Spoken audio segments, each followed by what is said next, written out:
Many learners set unrealistic targets for themselves, fail to follow their own study timetable, and are then disappointed by the end result. Do not let yourself fall into this trap. Start by setting a series of small and achievable goals in a short term. For example, in the next 3 months, write down your current commitments and decide how much time each week you will dedicate to your English. Then compare your list of study goals with your availability and create a realistic plan. Remember that fluency in English is a percentages game.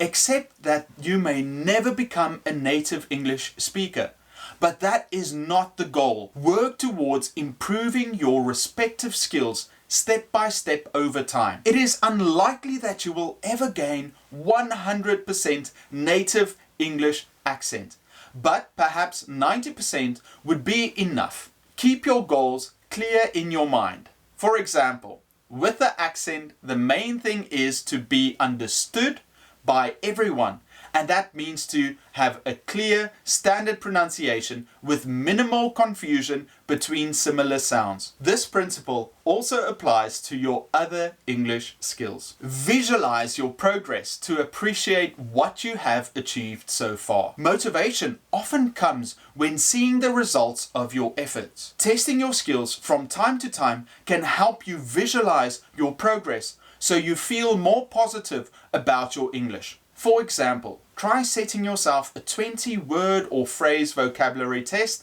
at the end of each week. A larger vocabulary makes understanding the language a lot easier and also helps you speak English more fluently. Make English relevant and interesting to you. One of the biggest problems with traditional English classroom teaching, as you will have experienced at school or university, is that there tends to be a one-size-fits-all approach. Classes are taught in groups, confident students dominate, while others receive little attention, and courses tend to be generic or textbook-based. This style of teaching has the potential to kill off any interest in the language and damage your motivation to study. If you want to know how to speak English fluently, the starting point should be you. Connect your existing hobbies and interests with English.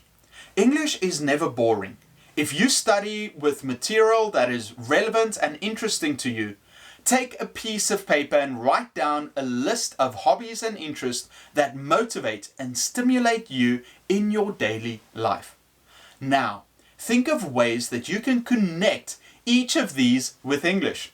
For example, if you love tennis and read books about the sport in your native language each week, stop doing this and start reading in English. In many cases, you will find that you have faster access to the latest news and information as you do not need to wait for the translations to appear in your mother tongue. Motivation is vital when studying a language.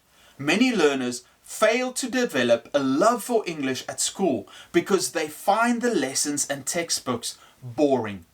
Don't make this mistake again. Try using a wide variety of different materials and see what works best for you.